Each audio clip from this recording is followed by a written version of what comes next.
Yes, siku zote unaambiwa dawa ya deni ni kulipa, na tunavyofahamu wiki hii ni wiki ya mashindano ya CAF, kwa maana klabu bingwa barani Afrika, lakini kombe la shirikisho barani Afrika. Tuna timu 4 tu ambazo Tanzania inatuwakilisha vyema. Je, deni hilo wataenda kulilipa katika wiki hii? Simba, Yanga wakiwa klabu bingwa barani Afrika, lakini Azam pamoja na Singida Black Stars wenyewe wakiwa katika kombe la shirikisho barani Afrika. Nikukaribisha mtazamaji wa FJ TV ndani ya kipindi cha kupendwa cha Sport Recap. Utakuwa nami Neema Kayugwa, lakini nitakuwa na Captain Joakim Musha ambaye atakupitisha kwenye uchambuzi wa taarifa zetu nyingi ambazo tunazo kwa siku ya leo. Kimataifa tutaenda kuiangazia klabu ya Barcelona ambao rasmi weekend hii itaenda kutumia uwanja wao wa nyumbani ambao kutumia kwa takriban ya mwaka 1.5, lakini pia tutaenda kumwangazia Mayele ambaye ameng'ala na kuingia 3 bora ya tuzo za CAF. Kipi kitatokea?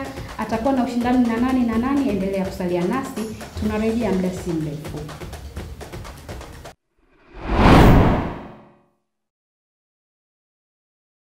Yes, tumerejea tena mtazamaji wa FJ TV, na kama unavyomuona tayari Joakim Musha yuko ndani kwa ajili ya kukupa yale ya kimichezo ambayo unahitaji kuyafahamu. Yuko hapa kwa ajili ya kukupa uchambuzi kiundani zaidi, kwa sababu yeye ni Captain Joakim Musha. Captain ina maana wewe ni kiongozi wa sehemu fulani au ushaikuwa na timu? Uzuri nimebahatika kucheza ngazi za juu. Kwa hiyo na uzuri katika kila timu ambayo nilikuwa naenda nilikuwa napewa wadhifa wa captain. Na unajua captain hauji hivi. Ni lazima uwe unajua kitu. Sifa za captain ni zipi? Nipe mbili.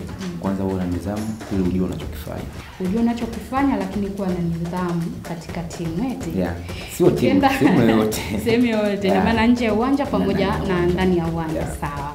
Huyu ni Captain Joakim Musha ambaye yeye akakwambia jina la captain ya kupewa bure kabisa. Lakini tukienda moja kwa moja kwenye taarifa zetu za hapa ndani, tukianzia hii wiki ni wiki ya mashindano ya CAF. Kiangalia Simba na Yanga wenyewe wapo klabu bingwa barani Afrika, lakini Azam pamoja na Singida ndio tunaenda sasa kuwaona kwenye kombe la shirikisho.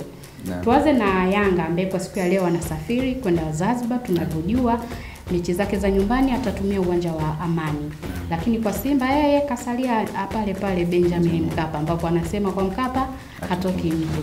Yanga anasafiri leo kwenda kuisubiri FAR Rabat.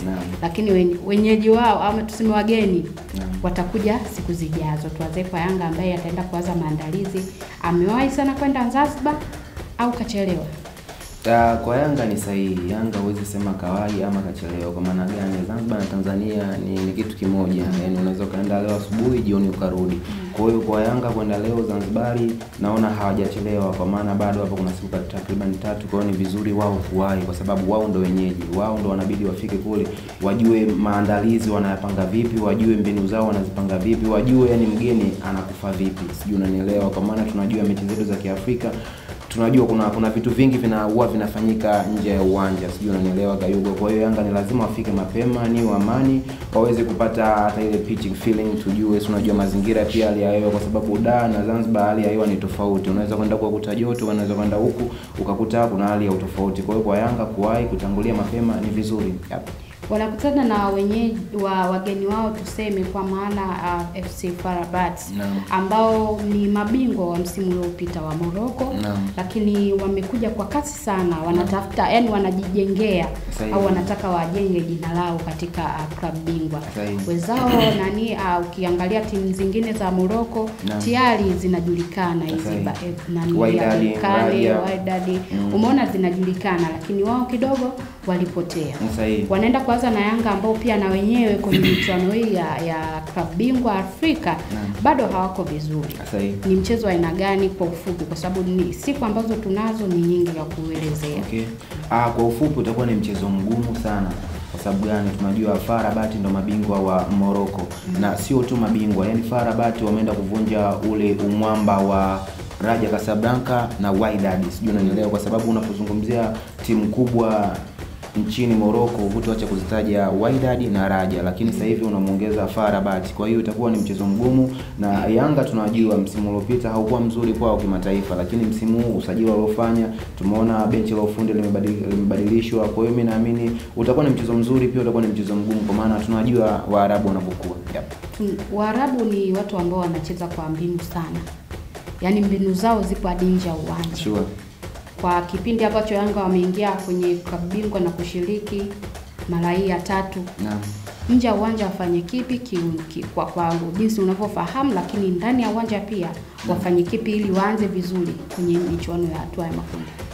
Kikubwa masuala nje ya uwanja hayo tunawachao viongozi, lakini wachezaji kama wachezaji wao wanabidi akili zao zote wazihamishie ndani ya uwanja, kwa maana matokeo ni ndani ya uwanja sio nje ya uwanja. Huko nje ya uwanja mnaacha viongozi wao wana play part yao, na nyinyi wachezaji basi jitahidini, kwa maana tunajua Yanga msimu uliopita walikosa pointi moja tu, sijui unanielewa, kwa sababu kundi lao tunajua alipita Al Ahly ya Tripoli na akapita na kitu kama usemaja. Kwa hiyo unaona kabisa Yanga huwa wanatakiwa kuchanga karata zao mapema. Yaani michezo ya mwanzo ndio michezo ambayo unatakiwa wewe upate alama ambazo baadaye usije tena ukaanza kupiga hesabu za vidori, kwa maana tunajua ukifungwa nyumbani, yani kuja kushinda tena ugenini hiyo inakuwa ni ngumu, kwa maana tunajua timu nyingi za Afrika, timu nyingi za Kiarabu wanakuwa wagumu sana kwenye ardhi yao. Watakuja huku watafanya kila aina ili mradi tu wapate hata sare, ila wanajua wewe ukija Morocco, wewe ukija Misri upati alama yote. Kwa hiyo kwa Yanga hii mechi yani wanabidi watumie nguvu zote, sijui unanielewa, wanabidi watumie nguvu zote ili mradi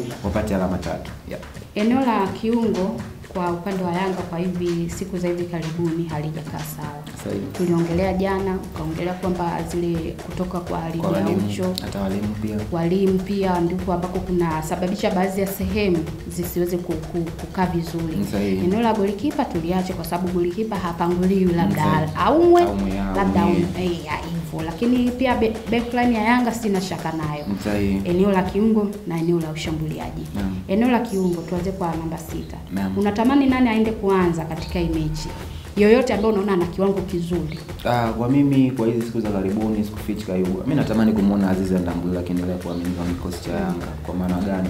Ni mtulivu, anaweza kukomposha timu, anaweza kafyonza ile mashambulizi ya timu. Japokuwa wanasema hana speed, ila speed sio kila mchezaji ana speed, sijui unanielewa, lakini angalia the way jinsi anavyocheza, angalia jinsi anavyohandle ule ukuta wake, sijui unanielewa, angalia anavyohandle, angalia jinsi anavyounganisha timu kutoka eneo la nyuma kwenda eneo la mbele. Kwa hiyo kwa Aziz, na ni mtu ambaye muda mwingi unamkuta kwenye eneo lake, sijui unanielewa, yani ni mara chache sana kumuona Aziz kavuka dimba la katikati kwenda juu, sijui unanielewa. Kwa hiyo kwa mimi hapa nilikuwa natamani kumuona, kwa sababu Waarabu tunajua ni watu ambao watahitaji kucheza kwa speed. Kwa hiyo mtu ambaye anaweza akamaintain au akafyonza ile mashambulizi ya Waarabu, mimi naamini Aziz Ndambwile. Japokuwa Duka Buya ni mzuri, lakini Duka ni mzuri lakini muda mwingi anacheza nje ya eneo lake. Yani kuna ile kwamba sisi tunaita machizi ball, yani kwamba ananogewa na ule mpira. Kwa hiyo kwa katika kiungo cha ukabaji mimi nilikuwa natamani kumuona Aziz Ndambwile.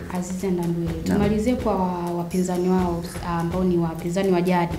Simba nao wana mchezo pia weekend hii pia kwenda kutafuta kuanza vizuri kwenye hatua ya makundi. Petro di Rwanda sio kwamba ni timu ya kuchekea. Unaweza ukasema jina dogo, lakini mambo ambayo kayafanya mpaka kufika hatua ya makundi ni jambo kubwa. Kwa Simba na wenyewe jana walikataa kuingia bure. Na ukiangalia mashabiki wa Simba ni sawa, unaweza kusema vya bure hatutaki, lakini wakitajiwa viingilio uwanja ujai. Au pengine klabu imeona kwamba tuwape bure hii mechi ili uwanja uanze kujaa. Kayugwa, mpira ni siasa, una vitu vingi sana. Sijui jana nimsikiza msemaji wa Mediali wakati anawaambia kwamba swala la bure na akawa anakataa. Lakini ukitaka kuangalia klabu kama klabu inatamani mechi, yani siku zote, yani hii mechi ya kwanza Kayugwa ndio mechi ya kuwekeza nguvu. Yani ukipata hizo alama 3, yani unakuwa unaamini kabisa mimi hapa natafuta tu alama ngapi? 6 ili niweze kufanyaje kuvuka. Sijui unaelewa. Kwa hiyo kwa mashabiki wa Simba kukataa bure afu viwanja wajazi, wajiangalie na wenyewe. Wajiangalie na ukiangalia mchezo weekend hii tutakuwa na muda mzuri wa kuziongelea pamoja. Simba tumeiongelea, Yanga kwa siku ya leo, lakini Azam pamoja na Singida Black Stars tutaendelea kuwajuza au kumjuza mtazamaji wa FJTV kwenye kurasa zetu mbalimbali za kijamii. Na hapa tunafika tamati ya taarifa zetu za hapa ndani kitaifa. Tukirejea ni upande wa kimataifa.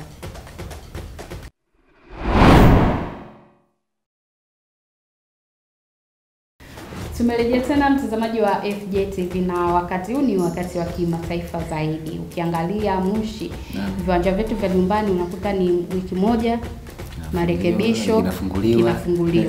Lakini kwa siku ya jana FC Barcelona wameweka wazi kwamba weekend hii wanaweza wakautumia uwanja wao wa nyumbani. Uwanja ambao umekaa mwaka 1.5 ukifanywa marekebisho. Na hapa mwaka 1.5 bado kuna sehemu hazijakaa. Sahihi. Barcelona kurejea kwenye uwanja wao wa nyumbani, lakini pia kurudi na kuwarudisha mashabiki katika uwanja wao wa nyumbani. Hii imekaaje na ukizingatia mchezo wanaoanza ni wa La Liga? Okay. Kwenye mpira hamna kitu kizuri kama kucheza nyumbani.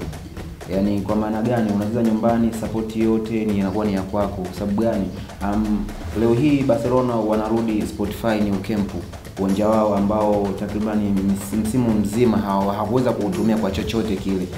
Ukiangalia Barcelona wanapokuwa nyumbani wanakuwa ni watu wa tofauti. Rejea nusu finali dhidi ya PSG UEFA Champions League, walikuwa wamekufa takriban goli 4 Ufaransa, lakini walipokuja pale New Camp, ile vibe ya mashabiki, ule muonekano, yani ile power ambayo wanaipata kutoka pale kwa wale mashabiki wao, iliwasababisha wao kuweza kufunga magoli 5. Sijui unakumbuka hiyo mechi. Kwa hiyo unaona hakuna kitu kizuri kwenye mpira wa miguu kama kucheza kiwanja cha nyumbani. Kwa sababu gani? Kwanza mashabiki wanakuwa ni wakwako, pili unakuwa unajua maeneo yote ya uwanja. Sijui unanielewa Kayugwa? Kwa sababu kuna viwanja vingine unaweza ukaenda ukacheza hujui zile nyasi kwamba nikipiga mpira huu inakuaje. Kwa hiyo kwa Barcelona kurudi New Camp kwao ni hongera, na pia ni faida nyingine. Kwa maana gani? Hata kuna Lamine watakuwa wanacheza wanaamini tuko nyumbani. Sijui unanielewa? Na uzuri pia sasa hivi mashabiki pia wameongezeka. Tukumbuke kabla New Camp kufungwa walikuwa wanaingiza mashabiki takriban 99,000, lakini sasa hivi wanaenda kuingiza mashabiki takriban 105,000. Kwa hiyo unaona kabisa ni faida kubwa ambayo wao wataipata. Kwa maana gani? Tunajua shabiki ndo mchezaji wa 12. Kwa hiyo kwa New Camp kufunguliwa, hongera kwa Barcelona. Atletico Bilbao wanaenda kuanza na kukutana na kufungua uwanja. Kufungua kwa maana yeye anakuwa ndo mgeni wa kwanza kukaribishwa. Lakini pia ukiangalia kwa upande wa Barcelona, mimi naamini kurejea kule wamewapa somo vilabu vingi duniani. Kutengeneza uwanja mwaka 1.5 ni kitu kikubwa. Kurudi Afrika ambapo tunazifuta tuzo za CAF. Moja ya kipengele ambacho kinaangaliwa sana na watu wengi ni mchezaji bora kwa Afrika zima ambaye anahudumu kwa ndani, lakini ambaye anacheza nje lakini anaishi Afrika. Ukiangalia Fiston Mayele amefanya vitu vikubwa msimu uliopita, na msimu huu ameendelea kufanya vitu vingi. Tatu bora imetoka siku ya jana. Yeye kaingia kwenye upande wa tuseme wanaocheza ligi za ndani. Kuna yeye Mohamed Chabi na Osama Lamlawi. Ni watu ambao wote wamefanya vizuri. Unaondoka na nani? Hapo mlipa mtihani sana. Osama ni mbaya. Sasa hii Osama Lamlawi ni mzuri, pia Fiston Kalala Mayele ni mzuri, lakini hapo mimi naondoka na Osama Lamlawi.